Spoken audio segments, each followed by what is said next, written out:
Hey guys, so we're me and JC are back with another video, and we are going to be watching Don't Ever Meet a Stranger on the Internet, right? Yup. Okay, so let's get right into this. So, Do not ever meet a stranger on the internet. I don't remember any happy memories in my life.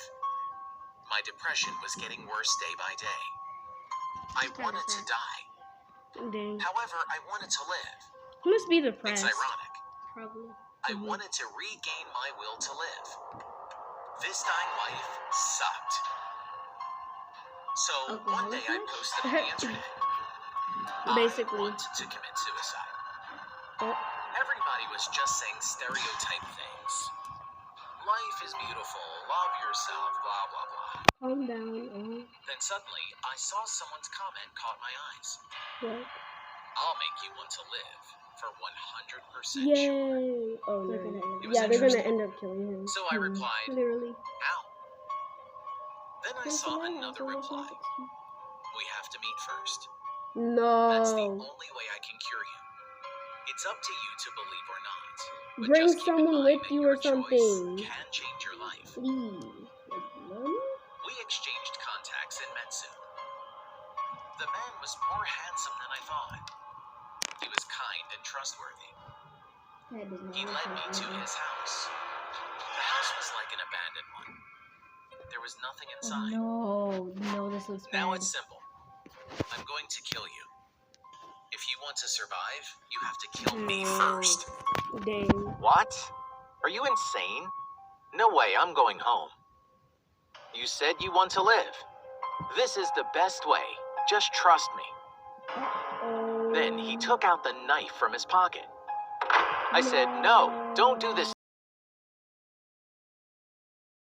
What the heck? Knocked me over on the floor. Oh, If you kill me, you can live.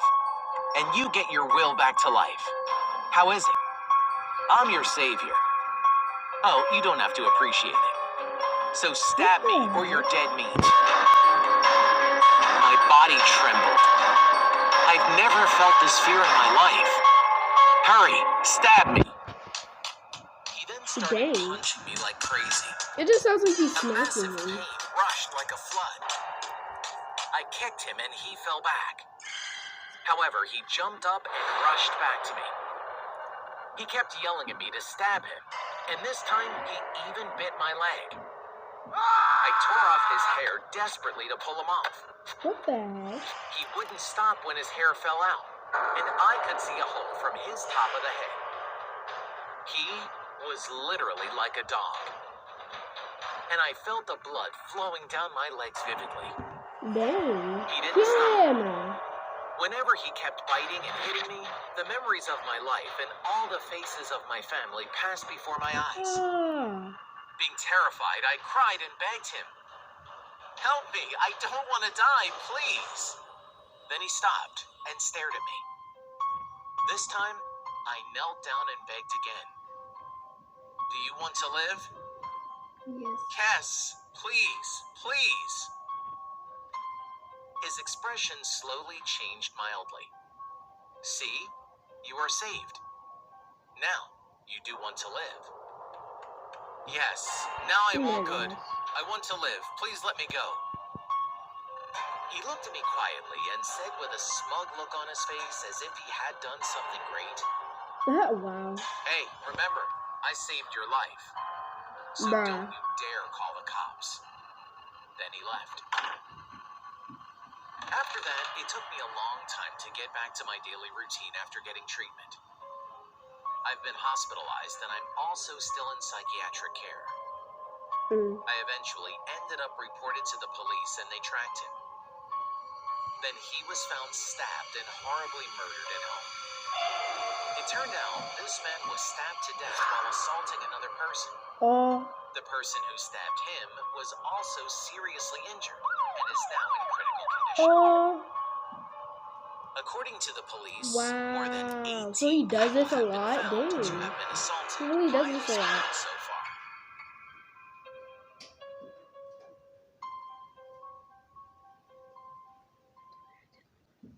Okay,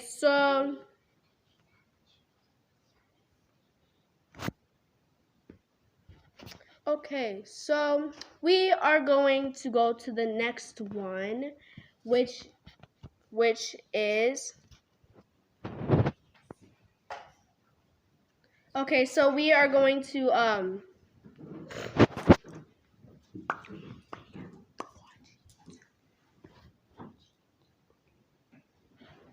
Okay, so we are going to the next story is True McDonald's Drive-Thru Horror Story Animated. So yeah, let's get into this. Let's go. Get into it. You ready for it? You ready? There are two types of people who work at McDonald's, Wednesday. or fast food The places in Wednesday. general. There Right, are McDonald's. ambitious, Literally. intelligent people who are trying to work hard to achieve a goal in the hopes that one day they'll be able to quit for the sake of something better. And then there are the losers, those with no ambition who have given up and have no desire to achieve anything other than a weekly paycheck. I like to consider myself in the first category. As I was working hard to afford my apartment while taking classes at the local community college, I normally work the later shifts at the drive-thru window, which is the one spot most employees hated working the most. You constantly have to deal with extremely impatient, oftentimes very rude people who are on their phones or have music blaring. Dang. And oftentimes don't realize that I wasn't the individual who took their order, so it's not my fault if it's wrong. In addition to that, you're pretty much constantly on your feet and exposed to the elements. No matter how cold, windy, or rainy it is, you have to keep leaning out into it, wishing that you were in a warm car about to drive away from this place. My point being is please try to be more kind and patient with the drive-thru people. Yeah, some are lazy, but most are trying their best. And even though you only see them for about half a minute, a kind remark or a warm smile might make their day. Anyways, now that I've gotten that off my chest, I work the late shift with two people who I believe qualify for the second category of employees. Connie was a high school dropout who was almost always late and was never invested in what she was doing. And Harold was a deadbeat who often smelled like weed. Betty. He only kept the job because otherwise his parents would throw him out of the house.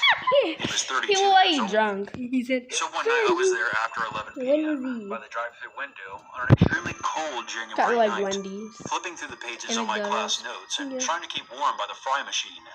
Connie was mopping while looking at her phone, and Harold was in the back probably getting baked in the walk-in cooler. That late at night, we rarely get customers. And if we did, they were almost always zonked-out college kids who used the drive-thru but never physically walked into the restaurant. I stood up and stretched my legs and told Connie that I was heading to the bathroom. It was around 11:30 at this point.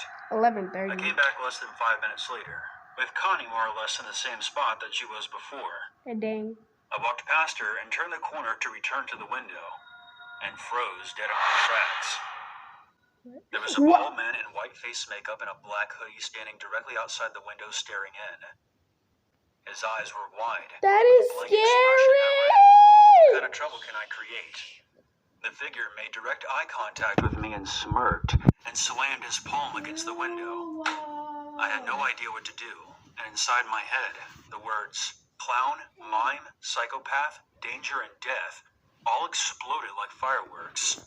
The window was already shut and locked to protect myself from the cold, but the doors were all unlocked, and this person could easily walk right in and grab any one of us if he wanted to. Ew.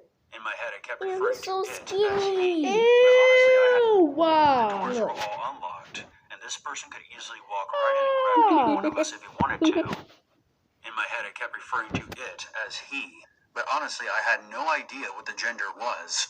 The outfit and makeup They made had the stranger lipstick. look He androgynous, looked like a guy. drawing out the word like a snake. Now, even if the figure wasn't dressed like Oh, that, I was under no obligation to open the window. It's unlawful to serve walk-ups at the drive-thru window, certainly for their safety, but also for ours. I shook my head and backed away. I called over my shoulder, "Lock the doors."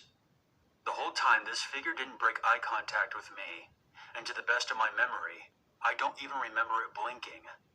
It drew back its lips in a sinister smile, and I shit you not, its gums were black. I don't mean I was too far away that I couldn't see clearly. I mean its gums were as black as licorice. Open. hissed again, louder this time. Its other hand slammed against the window, and it licked its lips with its tongue. Ew. That's when a third hand slammed itself into the window. A left Why is hand, his hands and got it was like just big as lumps pale in and it? as skeletal as the other two. I lost my I knew there was shit. skeleton. Holy shit! Call the cops! I screamed and ran back into the office, which was the only room with a locking door and no windows.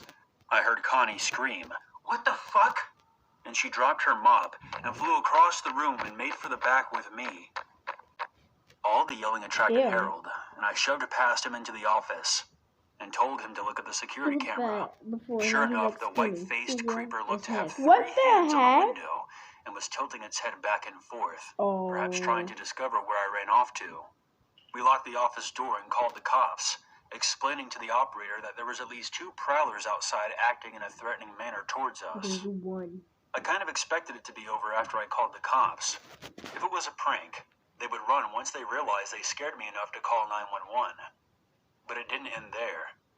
We watched as the figure left the drive-through window, circled the building, and made for the restaurant door. "Is there a second one? Look for a second one." I panicked while still on the phone with the operator. Connie was freaking out, and Harold was muttering something about not getting the police involved, likely because he was carrying weed. Oh. That's when the power That was went out. cocaine. So Everything. yeah. Cameras, lights, phone, the whole That building makes a went lot of down. sense. Why would he bring it to Barely work? 10 seconds Exactly. after we both quieted down He after knows shouting there's at each probably other gonna in be the the dark, cops called we at heard some point. footsteps in the Yeah. dining room area. No. "Did you lock the doors?" I whispered. She didn't reply.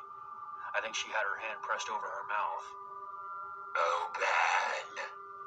We heard a voice call from outside the room in the dark. "Open."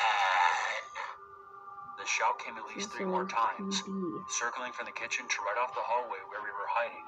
I was convinced I was about to die. Every decision I had made in my life that brought me there was flashing before my eyes.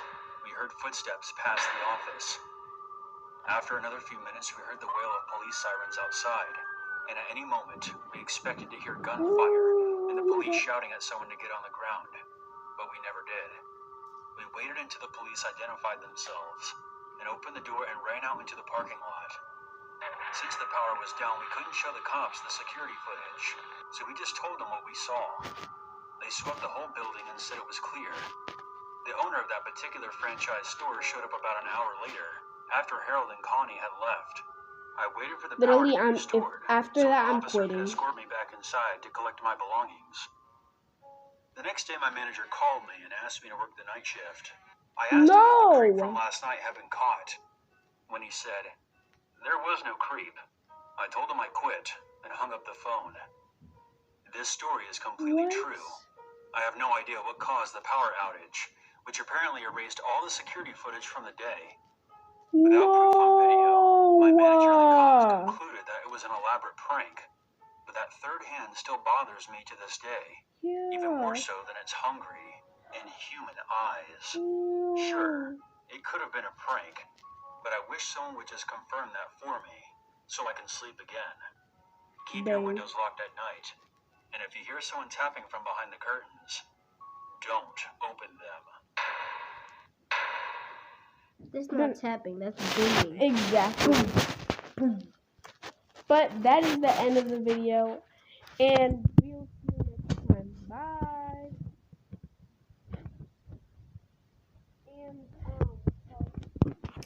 if you like this video, like and subscribe, and tap that bell, and we'll see you later. Bye. Bye.